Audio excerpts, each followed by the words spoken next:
November Environment and Transportation Committee. Can I ask everyone to make sure they're on mute unless they're going to be speaking? Please make sure you're on mute. Thanks. Do we have any apologies, Mark? Thanks, Convener. We've got apologies from Councillors Anderson and Councillor Hogg. Thanks for that. Any further apologies, colleagues? Yes, Convener, Annette Valentine. Okay, that's noted. So moving on to item 1, declaration of interest in terms of ethical standards in public life. I see Councillor Logue's put one in there. Jim? To declare an interest in item 3 as a beneficiary and recipient of the scheme. Okay. Willie Goldie? Yeah, it's item 3 has been a member of the SPT board. Well, I suppose I'm declaring an interest in that as well, but I think as it's here for noting, I don't think you need to leave the meeting, so I'll declare an interest in that as well. Okay, colleagues, any further declarations of interest? Don't see any further in the chat bar. So can we move on to item 2, colleagues, which is introduction of enforceable zigzag markings at schools. Colleagues, before we go any further on this, can I take this an opportunity to thank, as you'll all remember, we set up a working group in this, a short-term working group. In this case, it happened to be the longest short-term working group in the history of short-term working groups due to the fact that COVID got in the way. But nonetheless, I'd like to thank the members and especially the officers who took part in this. And especially the officers. There's one officer in particular who not only took part in it, he took part in it when he was on holiday, and he did so, giving up his holiday time. So can I thank everyone for their participation?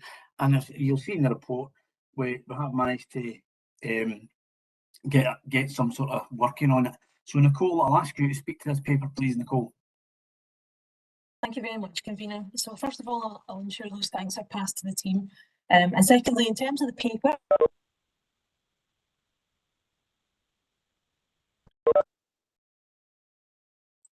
Nicole, you seem to have went on to mute.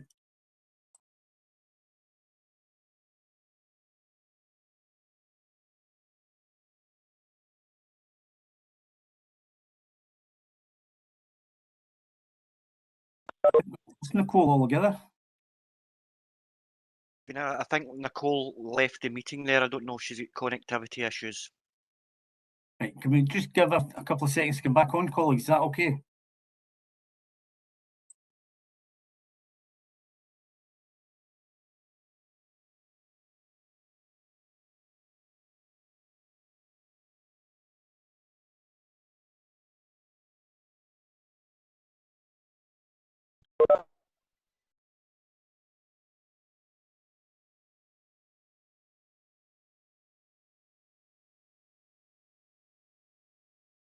Just while we're waiting, Councillor Goldie, you declared an interest at item 3. Are you wanting removed into the lobby, or because if it's for noting, do you want to? Are you saying it's sufficiently remote? I think it's for noting. I think it's okay to remain. I don't intend to contribute to the debate, or I'm assuming there won't be a vote, take part in any vote either. Yeah. Thank you, Councillor Goldie.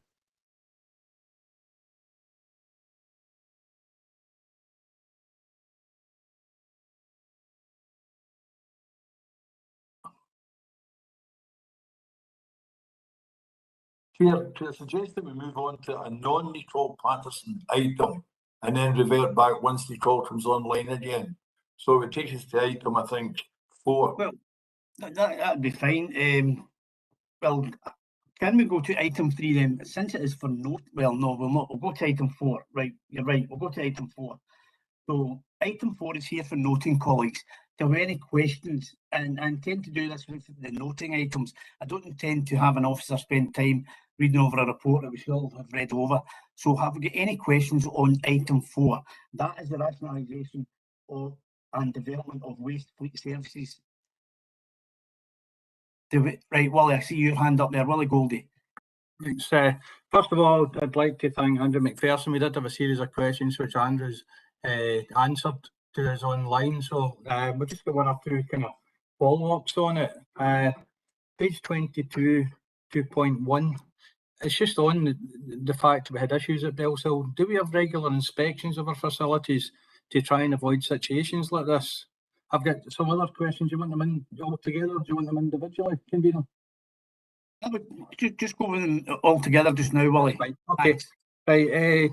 Page 23, 2.1.7, Suter House Taxi MOT Centre. It's just to see if that's up and running just now, and if so, have we had any feedback from the service users? Page 24, 2.2.5, it's just on the contingency. If we cannot find a buyer for the site, do we have a contingency plan, and is there potential for this returning to committee in the future should a decision be required whether we sell or retain? And then the last two are just to welcome the expansion of Ward Park. I think it's good that we've got the transfer station and the ASN bus location and refuge vehicles. And the last one's just again to welcome the council's progress on the vehicle electrification.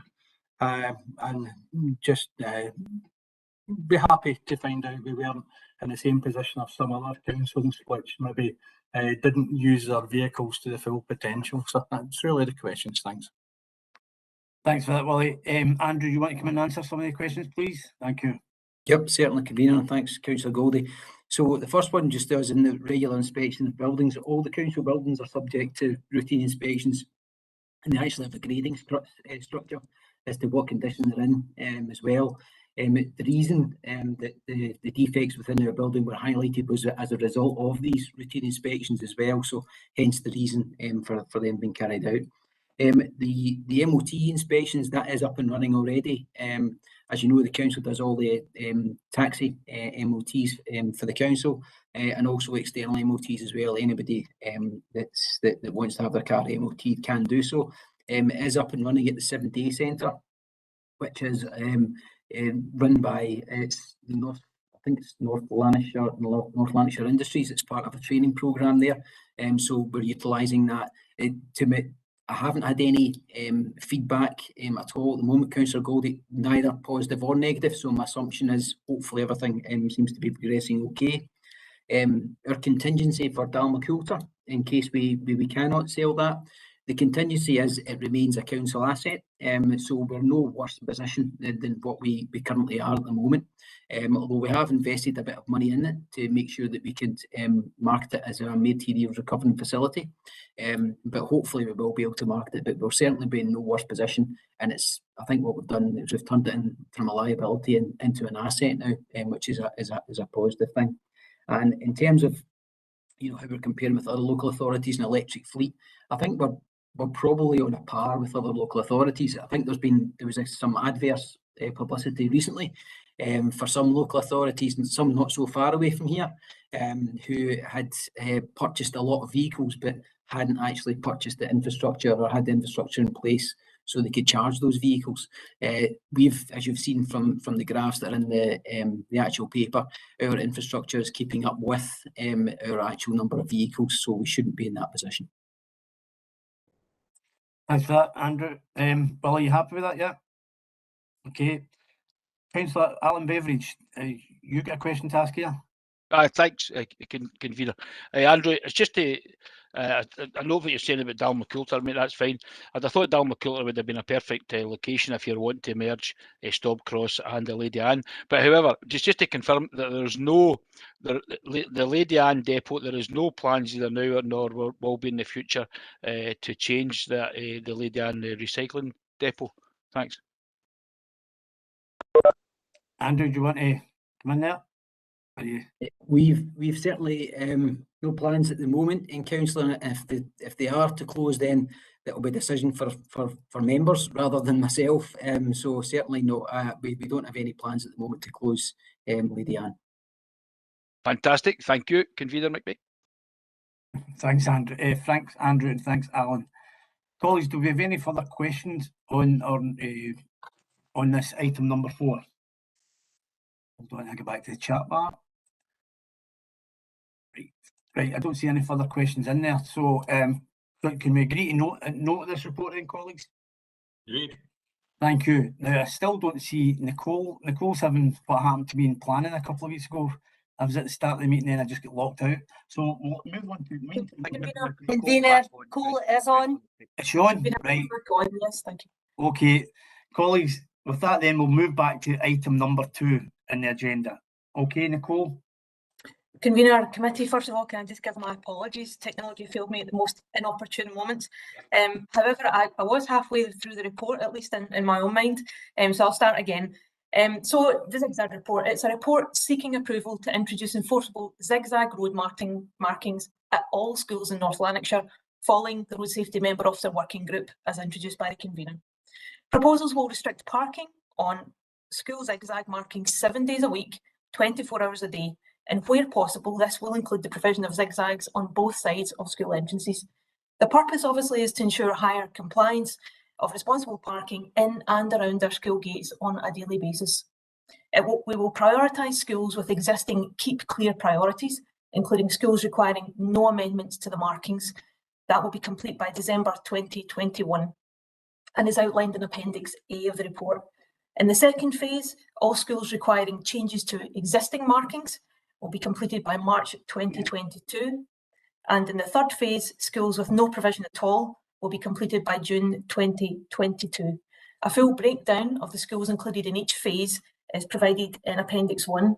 And can I apologise for the typo? Greenfields Primary School should of course read as Greenfields High School in that appendix.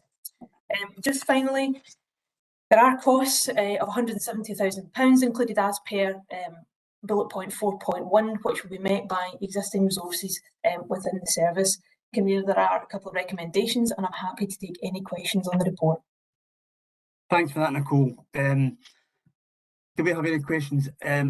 Willie, was your original question in for agenda item 2? Yeah, it was, convener. It was really to echo the sentiments of yourself and the members officers working group, and to use the word often used by Councillor Logue, it was good collegiate working across all groups and officers, and it was welcome to see that. There is a consultation with some of the residents around the schools of that, so any of you that are fearful that we're just going to stick lines down without actually consulting and finding things out about the local position can be kind of assured by that. And just as the convener says, it was the longest running short life working group, but it's no finished yet because we do have the sequel coming up on the flashing speed signs outside the school. So it's just really to welcome the report. Thanks. Thanks for that, Willie. Yeah, no, it was a really productive working group, and it's the way things should be done in council. I really appreciate your comments here. Councillor Duffy, Kenny. Thanks, convener. Yep, like you and Councillor Goldie, thanks to everybody that participated. I doubt there's a member on the council that hasn't had a complaint about parking near or around schools, so I think we're all hopeful that these zigzags enforcements make a difference. Convener, I know that you're aware of the representations made by St Brendan's and Muirhouse Primary Schools in Motherwell and the meetings that have been held with senior officers around road safety in that location. I'm aware of the work going on around the 20-mile-an-hour zones and the flashing lights around schools, and my ask is that the views of St Brendan's and Muirhouse are represented alongside that body of work, and if we can look into the feasibility and affordability of no car zones in certain locations, and it's included within a report to a future committee. Thanks for that, Kenny. I have been made aware of aware of the situation at the two schools you mentioned, Motherwell, and then speaking to senior officers down through the last couple of months. I'm going to bring Robert in here just for a wee bit of advice. It's something I would like to do, and I think it is something for a future committee. Robert, would you like to come in and say something here? Yeah, I'm also aware of it, copied into some of the correspondence about this particular issue. And as Councillor Goldie says, we've got an officer member working group which is continuing on to look at the speed signs round about schools, and if it's the committee's wish, then we could certainly expand the remit to include consideration of this, because obviously we couldn't make any decision or bring a report back until it was properly investigated and costed. So I'm quite happy to include that on, and we can take it forward if the committee so wishes, convener. Thanks. Yep, thanks for that. It's something I think we should do. Alan Beveridge, Councillor Beveridge. Convener McPike. It's my questions in enforcement. Who's got it's great, and I totally welcome any in here. I've worked in this for years prior to being a councillor, and it's a major issue. But my question is, who's got to enforce this? Thanks. Nicole. Thank you, Convener. Well, yeah, in the first instance, obviously, Councillor Berridge, what we hope is that this acts as a greater deterrent. That's always the first line. But thereafter, because traffic regulation orders will be in place, the signs will be, the markings and the restrictions will be fully enforceable, firstly by our own officers, but also by Police Scotland. So it gives both potential enforcement agencies more clout to actually be able to enforce against the zones outside schools. Thanks, Convener. Thanks, Nicole. Thank you. Thanks, Nicole, and thanks, Alan. Any further comments? I see your comment there, Willie. Thanks for your support there. That's really welcome there. Thanks again. So I don't see any further comments, colleagues. So can I then point you to the recommendations, which is on page 5, and it's recommendations 1 or 2. We're happy to agree that report. Thank you, colleagues. I don't see any other person otherwise minded. So moving on to item 3, which is out oversight report and the concessionary fares. Have we got any questions here, colleagues? I don't see any questions, so we're happy to note that report. Thank you very much. Item 4 we covered earlier on, so it takes us on to item 5, which is the resilience planning and business continuity update. Again, colleagues, it's here for noting. I'd be happy for anyone to ask any questions at this point. Have we got any questions on item 5? I don't see any in the chat bar. I don't see anybody's hand up. So, colleagues, can we note this report? Thank you. Moving on to item 6, and this is the business regulation service plan for 2021-22. It's an annual report. It's on pages 71 to 114.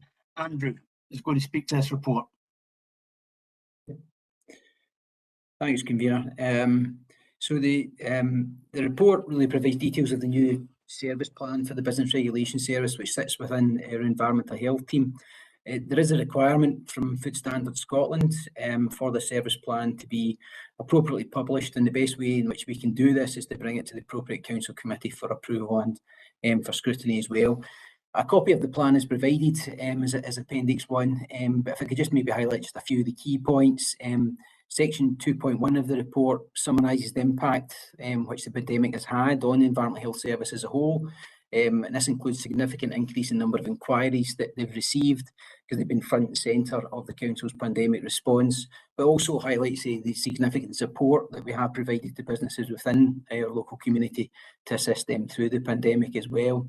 In relation again to the pandemic, and from the first lockdown in March 2020 up until the end of August 2021, it was agreed that no food inspections would be undertaken by environmental health. The whole purpose in that is allow them to focus on the public health response.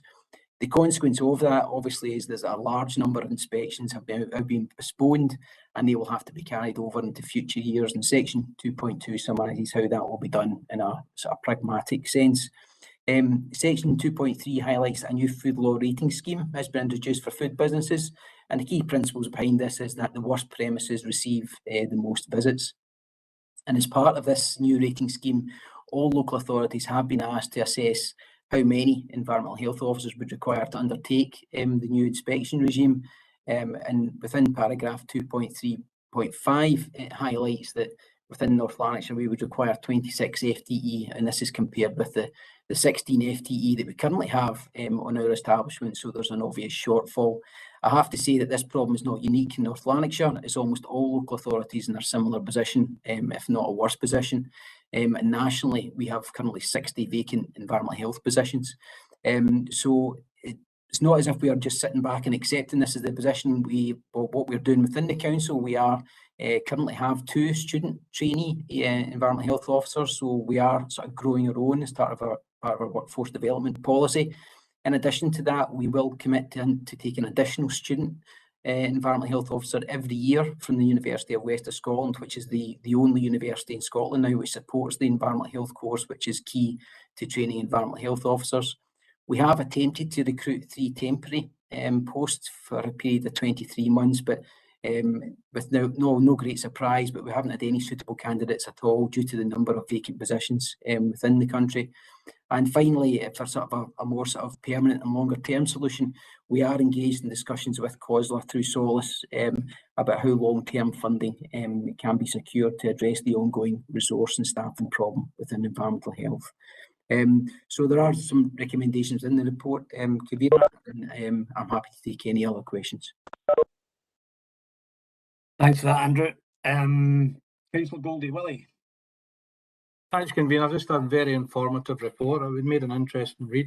It's just a question and a comment. The first one's page 74, 2.3, and it's on food law, and it's just we've had the grace period where premises haven't been inspected. Have we started the inspections again? And if we have we found that there's been slippage in the way that some of the companies have been operating? And the second one is just to page 85, 2.2, and it's to welcome the approval of the appointment of the temporary EHOs, FHOs, but I also know Andrew's comments that we're short on what we actually require. Thanks. Thanks for that, Willie. Andrew, do you want to come in and answer the questions there, please? Yeah, we have restarted the inspections, Councillor. I have to say there has been some slippage, but perhaps not as bad as what we were expecting. But you know, we'll just get through it as best we can. Okay, colleagues, I don't see any other questions in the chat bar or anybody's hand up. So can I then point you to the recommendations, which are on page 71, and there are 2 of them. Can I ask you for your agreement on these 2 recommendations?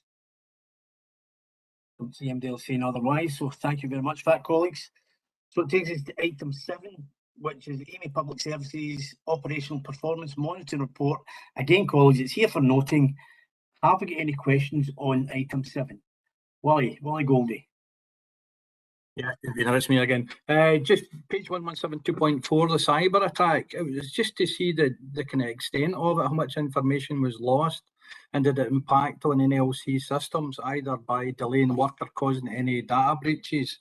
And the second question is page 119, 4.1.7. It's just on the management fee, and it's one that I probably ask about every day. Has any management fee ever actually been paid? Nicole, would you like to come in and answer these 2 questions, please? Thank you, Convener. Yeah, I'll certainly make a start on the first one and maybe invite Robert in for the second one. So yeah, the cyber attack in AMI was quite extensive, less so than probably the other parallel attack which was publicised at the time on the Scottish Environment Protection Agency.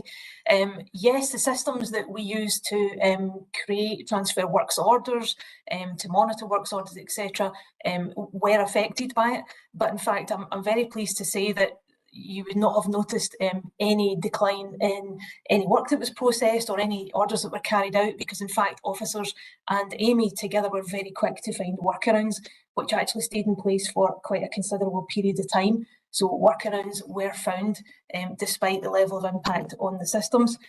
My understanding, but I'll let Robert comment, that no personal or identifiable information was lost, and NLC systems were not affected. As I say, it was more in relation to works orders. Thanks, Nicole. Robert, would you like to add?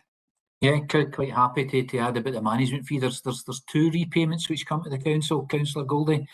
First one's the best value payment that we get as part of our contractual obligations, and that's not linked to profits, and that's paid every year. The management fee is linked to profits, and as we've reported previously, this contract runs at a loss for the company. The council still gets the service, so the management fee isn't paid, but we do get our best value payment, which is just based on the work that we give them. Thanks. Thanks, Robert. Will, are you happy with that? Yeah, I've seen your thumb going up there. Don't see anybody else in the chat bar or any hands up, so colleagues, I'm asking you to note that report. Thank you. Moving on to item 8, and it's a climate change committing to net zero energy policy. And Chris Sullivan's going to speak to this paper. Chris. Thanks very much, Chair. Just quickly going through the report. Obviously, members will be aware in response to the declaration of climate emergency by the Council in May 2019, a number of actions were proposed, including the implementation of an energy policy. This policy sets out how the energy and water consumption will be reduced in council operational properties in response to our targets and our climate change obligations. Within section 1.1 of the report, you'll be aware that in May 2020, a report was issued in response to the climate emergency and set a target for North Lanarkshire Council to be net zero carbon by 2030. Section 2.1 of the report indicates that the energy policy sets out key measures for reducing energy and water consumption and associated carbon measures across the estate to contribute to both the Council and the Scottish Government's net zero carbon targets. 2.3 of the report indicates the measures proposed in the energy policy are thematically linked to and the various elements that it's associated with. Just refer you to 2.4 of the report, indicating the energy policy is a live document and will be updated and amended if and as required on a regular basis.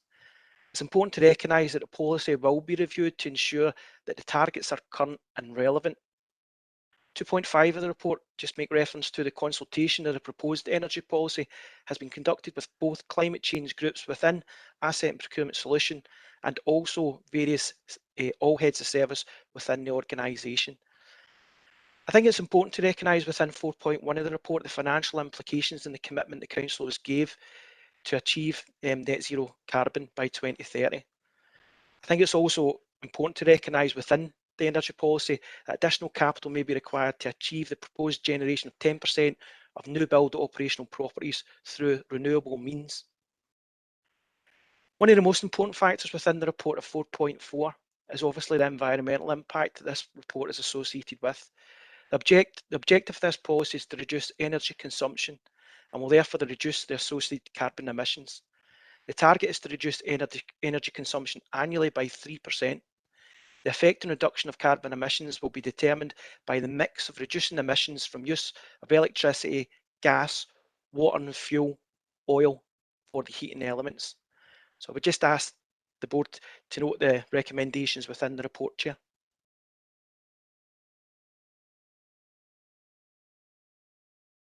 So I couldn't get back off mute there. Yep, thanks for that, Chris. Councillor Goldie, Willie. Thanks, Convener. Just a couple of questions and a comment again. The first one is on page 126, 2.3, and it's bullet point 4.